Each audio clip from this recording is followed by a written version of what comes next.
Bonjour, nous sommes les élèves du lycée Benjamin Franklin. Je vous présente Léo, Mathieu, Noémie, Sarah. Moi, c'est Marion. Nous avons fait notre projet d'édifice sous la supervision de notre doctorant Julien Gros et de son directeur de thèse Bertrand Castin. Notre sujet d'édifice porte sur HOGG1, une nouvelle cible pour la lutte contre le cancer. Voici la présentation. Bonjour et bienvenue au lycée Bienvenue au laboratoire du CBM, qui est l'abréviation pour Centre Biophysique Moléculaire. Sur quel projet travaillez-vous en ce moment? Nous essayons de trouver un nouveau moyen de lutter contre le cancer. Ça a l'air intéressant. Bonjour, je suis Doc et je viens du passé. J'ai créé à mon époque la radiothérapie pour soigner un ami qui avait un cancer des os. Et j'aimerais savoir quelles sont les avancées de cette époque pour l'aider. Que faites-vous là? Comment êtes-vous venu? Qui êtes-vous? Attendez, laissez-moi tout vous réexpliquer. Voici Doc et je suis Marty. Il a inventé un moyen de remonter le temps et en ce moment, il travaille sur un nouveau moyen de lutter contre le cancer, la radiothérapie. Et j'aimerais savoir quelles sont les avancées à cette époque pour aider un maximum de personnes à mon époque. Mais comment avez-vous fait pour remonter le temps? On verra ça plus tard. Bon d'accord, venez dans le labo.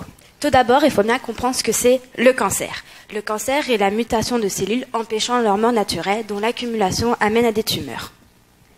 En ce moment, nous travaillons sur le cancer des l'ostéosarcome. Donc voici une image d'un genou sain et un genou ayant l'ostéosarcome dont les lésions sont au niveau des rotules, au niveau des ronds rouges.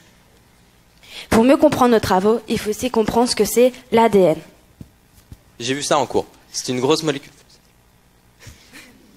C'est une grosse molécule composée de deux brins, chacun constitué de nucléotides complémentaires de celui en face. Donc chacun des nucléotides est composé d'un désoxyribose, d'un acide phosphorique et d'une base azotée. Il y en a 4 que l'on peut différencier. La cytosine qui va avec la guanine et la thymine qui va avec l'adénine. Et les nucléotides sont reliés entre eux par des liaisons hydrogènes. Il y en a 2 entre A et T et 3 entre C et G. Justement, c'est sur la guanine que nous travaillons. Lors de la radiothérapie, celle-ci s'oxyde souvent en 8-oxoguanine, ce qui est censé tuer les cellules cancéreuses. Cependant, en utilisant une enzyme de réparation de l'ADN, HOGG1, certaines cellules peuvent survivre au traitement. HOGG1 va couper la 8-oxoguanine qui sera ensuite remplacée par une autre enzyme. Voici le fonctionnement d'une enzyme. Le substrat va s'accrocher au site actif, dans notre cas, le substrat et l'ADN. Et le produit est l'ADN réparé. Le but est de trouver une molécule qui permet d'inhiber HOGG1, c'est-à-dire de l'empêcher de réparer l'ADN. Une protéine est un ensemble d'acides aminés. Elle peut être décrite de 4 manières différentes. La structure primaire, qui est l'ensemble des acides aminés. La structure secondaire, qui est composée d'hélices alpha et de feuillets bêta. La structure tertiaire, qui est une représentation 3D de l'enzyme. Et la structure quaternaire, qui est utilisée pour représenter plusieurs enzymes. Voici la structure d'HOGG1. Donc, si j'ai bien compris, cette enzyme est représentée en structure tertiaire.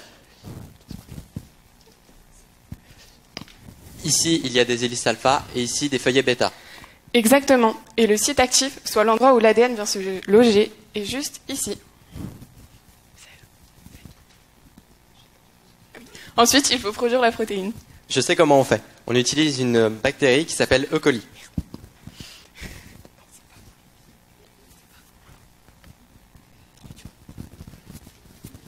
Donc on va injecter à l'intérieur de colis un plasmide qui est un morceau circulaire d'ADN et qui permettra de coder la protéine pour nous et qui permettra de produire à l'intérieur de E. coli HOGG1.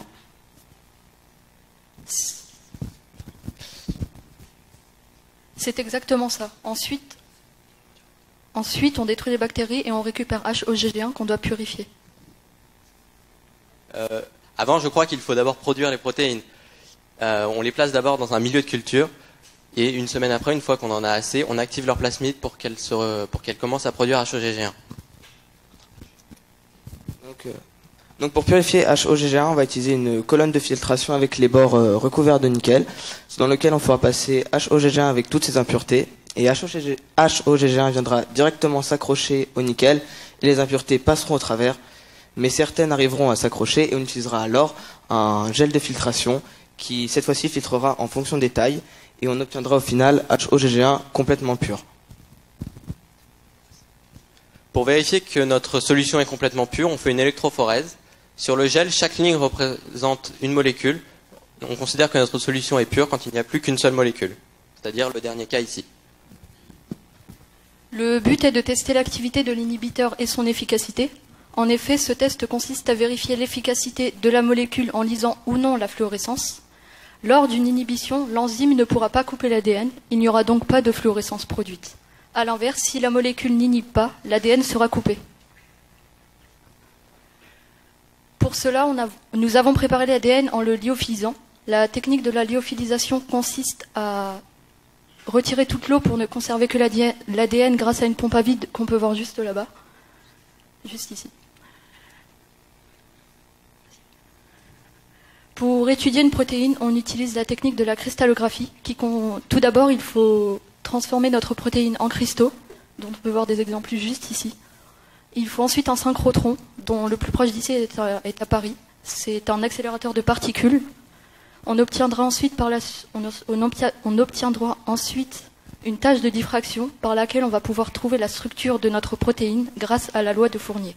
Nom de Zeus, merci de m'avoir appris autant de choses. Il faut que j'aille mettre ça en place à mon époque. Allez, venez avec moi dans le passé, c'est niveau collège.